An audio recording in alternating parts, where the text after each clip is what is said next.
So if you thought the only change that happens to your hair as you grow older is graying, you're highly mistaken. A lot of things change along the way, even for hair as well. From when you're young to somewhere during the puberty, you can end up changing your hair texture itself, because that's again guided by those hormonal changes that happens along the puberty.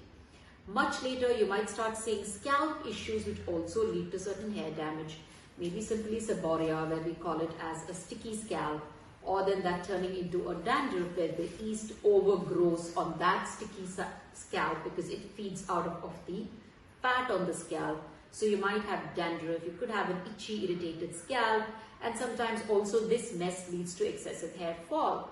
So that's when you go to your doctor and make sure you end up taking your good anti-dandruff care. So that helps the healthy scalp and therefore a healthy hair. And then as you keep growing, there are hormonal changes. When you hit puberty, you might end up having issues like maybe PCOS, simply may end up getting into a wrong lifestyle and eating wrong, putting on some weight, and then there is an insulin resistance which in turn feeds your LH and androgenic stimulus. So therefore you can have excessive hair fall, like one might have acne, pigmentation. Hair also can fall along with this whole PCOS combination or the metabolic syndrome combination. It's very important for you that if you have excessive hair fall during your pubertal or your late teens, you need to meet your doctor to see whether that's the initial signs of something that's going on inside. Also, simply a dry skin with hair fall could be the initial signs of thyroid going wrong. So these are the things which gives you that initial clue as to is there anything more going wrong within your body.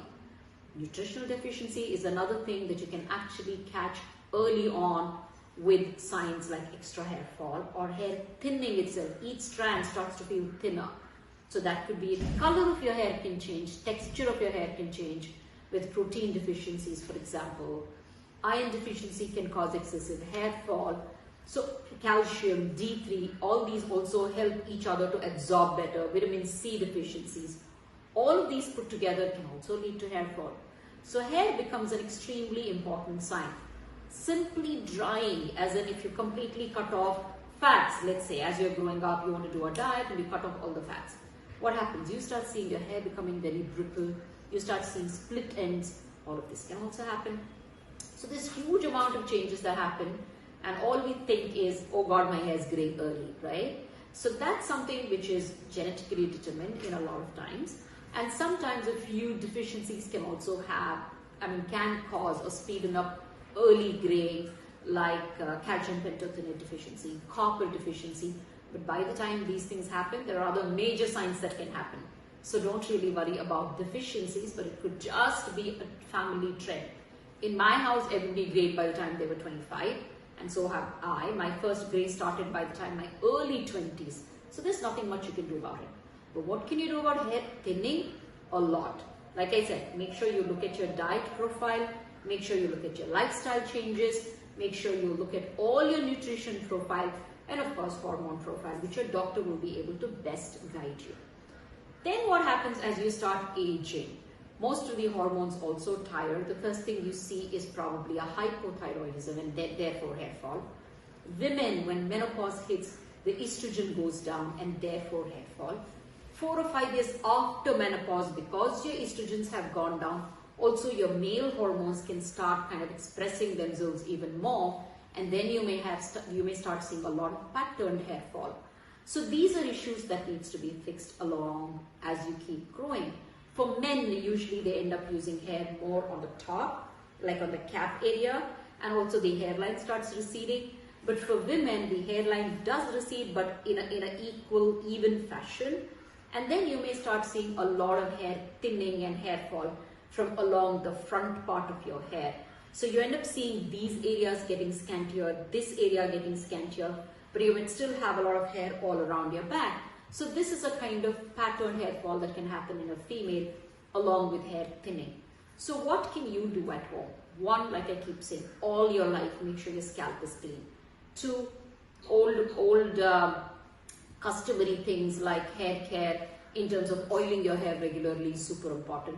But if you do have an oily scalp or a scalp which is not too clean, don't end up massaging too much. You can simply apply.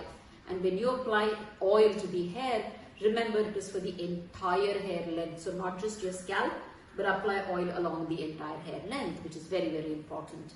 And then when you do hair styling, make sure you minimize it as much as possible. And things like hair bands, hair clips, hair rubber bands, you make sure that they are not too tight and therefore they don't strain your hair. That's important. And then eat foods which are really rich in nourishment that you require in terms of greens, colored food, in terms of rich in iron. Make sure all of that are taken care of. And then don't abuse while you have a lot of hair. So make sure you take care of them while they are nice and thick, so it lasts as long as it can last. And then at your doctor's office, there are things like PRP, mesotherapy, something that we specialize in where we call it as progenitor program. All of this really help and support you from your doctor's office. Simply doing an appropriate peeling to take away the dead skin and the oil accumulation on your scalp, and infusing certain really healthy vitamins for the hair through an oxygenation might also do a great rejuvenation for your scalp and your hair. So take care of hair as much as you take care of your skin, and certain supplements like raw anagen works brilliantly on your hair, bright, which is an antioxidant and an anti-inflammatory, the defense, all of this also really supports hair repair and keeping your hair going for the longest.